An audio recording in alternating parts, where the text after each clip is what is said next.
Area between curves. At the beginning of the semester, when we first learned about integrals or antiderivatives, we used Riemann sums to approximate their area. Well, we now have the techniques to be able to integrate any basic function or any problem that requires u substitution. So instead of just focusing on the area underneath one curve, we're going to actually try to find the area between two curves. So if we look at this first graph that we have right here, our goal in this whole section is to be able to find the area between these two curves here. We have this top curve f of x, and we have this bottom curve g of x. It's also bounded on the left side by x equals a, and on the right side by the vertical line x equals b. And our goal will be to find the area of the region between all four of these. Well, we can do these separately. I can find the area underneath f of x, which would be this large area down here, and I can individually find the area underneath g of x, would be this small region right there. The area that we were originally after is the difference between the two. If I take this whole big region, which is the area underneath f of x, and I subtract off the region underneath g of x, I get the area that we are interested in finding. So separately, we can integrate f of x, then subtract off the integral of g of x to find the area that we are looking for.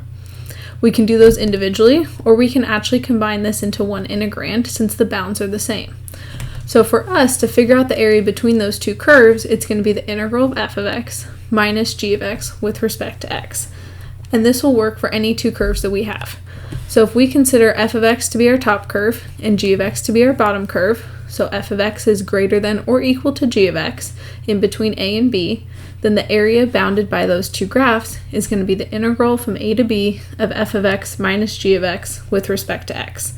Or alternatively, since f and g might change in name, we can think about it as the integral of our top curve, which in this case is f of x, minus our bottom curve, which for us right now is going to be g of x. But since the names of these can change, feel free to think about this as our top curve minus our bottom curve. We've actually secretly been doing this all along. So when we started off the semester, we just had one graph that we were looking at, and we were trying to find the area underneath this curve f of x. Well, in this case, f of x is our top curve, but what we have down here is actually the curve, which is just a straight line. It's the x-axis, or it's y equals 0. So when we found this integral, we said it was the integral of f, which is true, but it's actually the integral of f of x minus 0 dx. We never wrote the minus 0 part because it's a little redundant there, but technically we've been doing this the entire time. We've just had our bottom curve being 0. Or in the case where we looked at what happens if the curve goes underneath the x-axis, then in this case they flip-flopped. And our top curve here is actually y equals 0, and our 0 minus f of x dx. Since 0 minus f of x sounds a little silly, we just wrote this as negative the integral of f of x with respect to x, which is truly the reason why we said if the curve drops below the x-axis, then the integral of that region would be negative. Let's look at our first example that we have here. So this is a nice problem because we have the graph that's given, so we can visually see what's happening here. They labeled for us where the two curves are intersecting. So on the left side, they're intersecting at 0, 0. On the right side, they're intersecting at 4, 4. And I can see from the graph that this top curve here, which is the blue line, is y equals 5x minus x squared, and my bottom curve, which is the red line, is y equals x. This is a nice example because everything is laid out for us. So all I have to do is set up the integral. The first thing I've got to worry about is my bounds. Well, the two curves are intersecting at 0 and 4, so my integral is going to go from 0 to 4. My top curve is the 5x minus x squared, minus the bottom curve here is x, and then with respect to x. Now, you might think it's a little silly to have these parentheses right now, and I agree with you, they're not really necessary, but as we move on and see harder examples, we are going to have to make sure that this negative sign does get distributed, so if you get in the habit now of writing it, it's just going to help you out later. We could integrate right here, but it might be a good idea to combine any like terms that we have so that we just have less to worry about as we integrate. Since I can combine some like terms, this is equivalent to looking at this integrand instead, Each one of these is a nice power rule, so I can apply the power property and get 4x squared over 2 minus x cubed over 3. Now, since I have bounds, I don't put a plus c. Instead, we get our evaluation bar from 0 to 4. Now, what the fundamental theorem of calculus tells us is to evaluate this all the way, I plug in my top bound first minus my bottom bound. So I'm going to plug in 4 first for all the x's. I'm also going to reduce our fraction. So we get 2 times 4x squared minus 4 cubed over 3 minus, if I sub in 0, each term zeroes out and we just get minus 0. If this is a free response problem, I could absolutely leave my answer unsimplified. If it's a multiple choice, I'm going to want to simplify it so I can figure out which is the correct option. Let's look at our next example. So in this case, I don't have a picture, but that doesn't stop us from figuring out what's going on. They're telling us to find the area between these two curves, y equals x squared and y equals x plus 2. Now, if this was calculator active, I could graph both of these to figure out what the picture is going to be. But I'm going to assume that I don't have my calculator for right now and walk through how can we do this without that technology. Well, on a calculator, I'd want to know where those two curves intersect. That is the same as algebraically saying where these two curves equal to each other. So the first thing I'm going to do, hold on, technical difficulties here. The first thing we're going to do is go back and set these two curves equal to each other. So when I do that, I get x squared equal to x plus 2, and this is a quadratic equation that we can solve. If I get it into standard form by moving everything to one side, I can then factor this, then use the zero product property to solve it. So factored form gives us x minus 2 times x plus 1 equals 0. Solving this guy using the zero product property, I get x equals 2 and x equals negative 1. What that tells me then is that those are the two places where these two curves intersect, and those are going to be our bounds on our integral then. So we are going to integrate from negative 1 to 2. So step 1 that we found is our bounds. The next thing I need is, well, which curve is on top? I could take a guess, or there's two ways mathematically that we can think about it. You can think about the shapes of these graphs, or if you're unsure which one is, we can figure out which one is the top curve and which one is the bottom curve by testing a point in between the two bounds.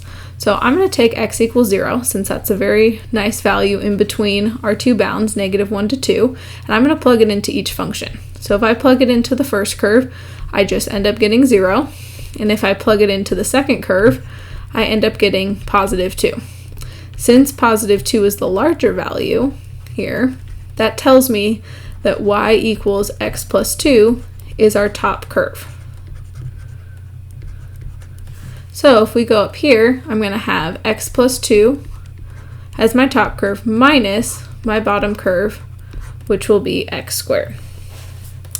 From here, we can integrate this guy, and we get x squared over 2 plus 2x minus x cubed over 3, evaluated from negative 1 to 2. Again, I was able to use the power rule on each of these pieces. There was no u substitution required.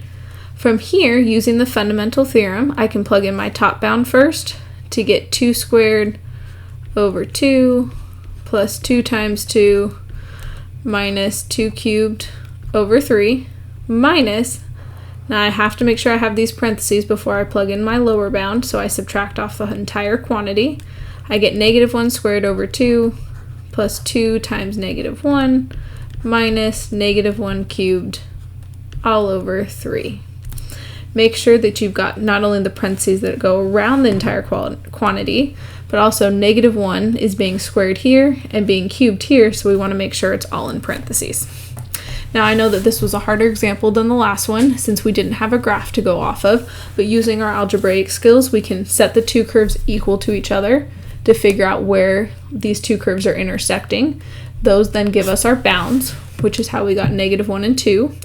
To figure out which is our top curve, I can test a point in between the two because I only care about what's happening in between my bounds. Take the larger value would give me the curve on top. I can then set up my integral, do my integration, and deal with my bounds at the end. Okay, in this third example, we kind of have a mix between the last two. So we still don't have a graph, but we actually have more information that they gave us. So they're saying they want the area of the region bounded between these four curves: y equals negative x, y equals x plus 2, x squared plus 2, x equals 0, and x equals 1. Well, x equals 0 and x equals 1 that we have right here, these two guys are actually our bounds, because those are the vertical lines that are bounding in between these two graphs. There's no need to figure out where these two curves intersect, and they might not actually intersect at 0 or 1, but that's perfectly okay. They just want the region that's bounded in between those two vertical lines, that's bounded on top and bottom by the other two functions. So right off the bat, I know that this integral is going to go from 0 to 1. I still, though, have to figure out which one is my top curve and which one is my bottom curve. I can do that again by picking a point to test. Now, there's no integers in between 0 and 1, but I can use a fraction. There's no rules against it. So if I take x equals 1/2, when I plug it into the first function there, I get negative 1/2. If I plug it into the second function, I'm going to get a positive number. Now, I don't really need to know what it simplifies down to. All I need to know is, since the second number is positive, it is definitely going to be the larger value, the negative 1/2, which tells me that x squared plus 2 is going to be the top curve.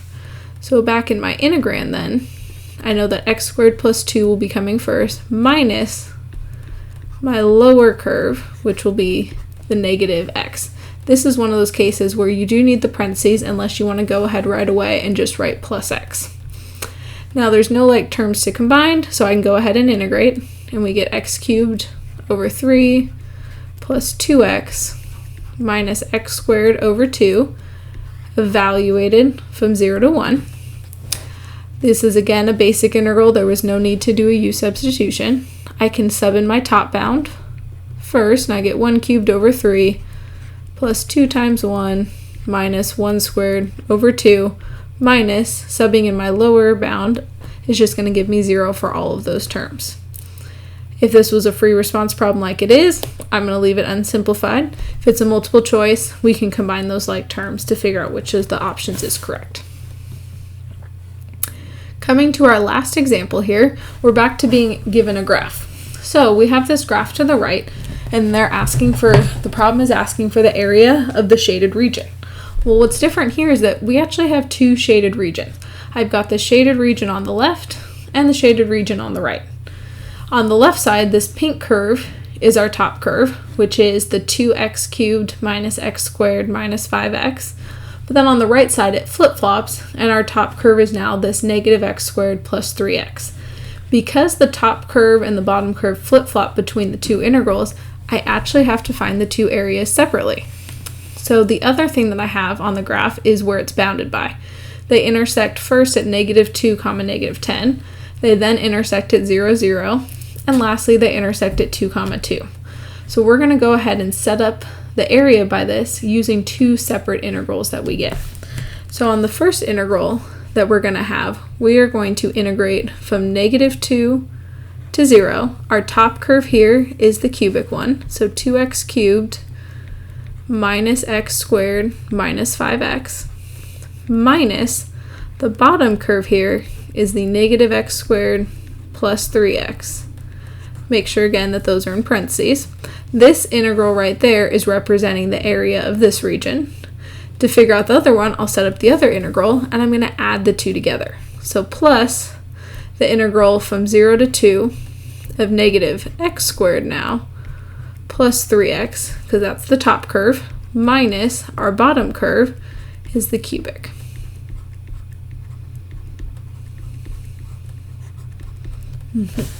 Now, I highly suggest that we first simplify inside the integral sign and combine any of these like terms that we can, making sure to distribute the negatives as we go through it.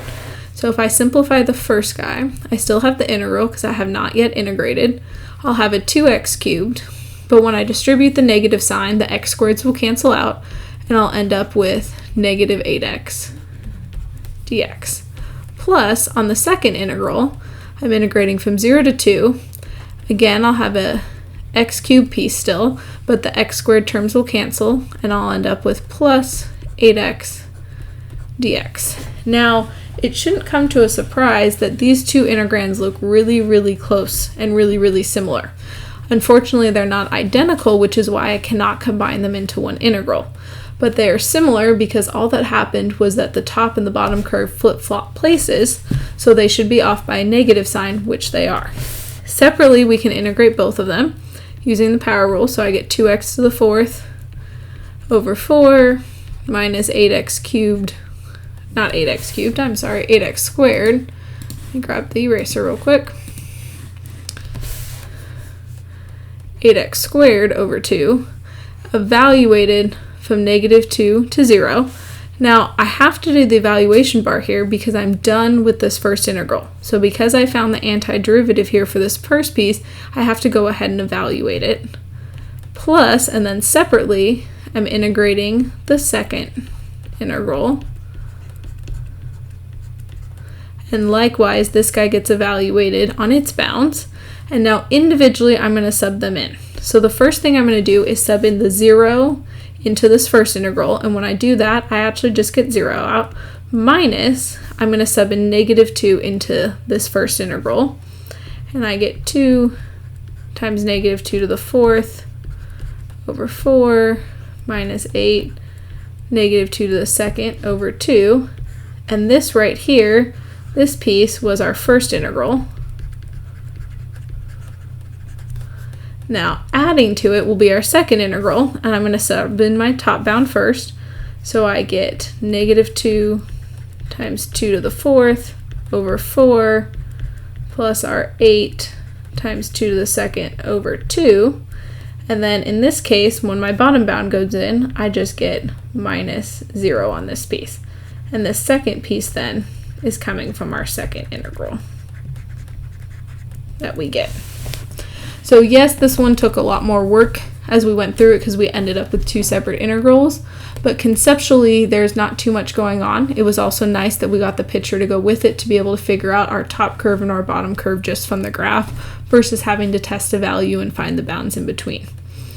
Now the last thing I'm going to leave you guys with is two of these review problems. So the next couple integrals that we're going to look at as we continue on with area between curves is going to involve some u substitution. So let's take the time right now to review these two, and then we'll check these at the start of our next discussion.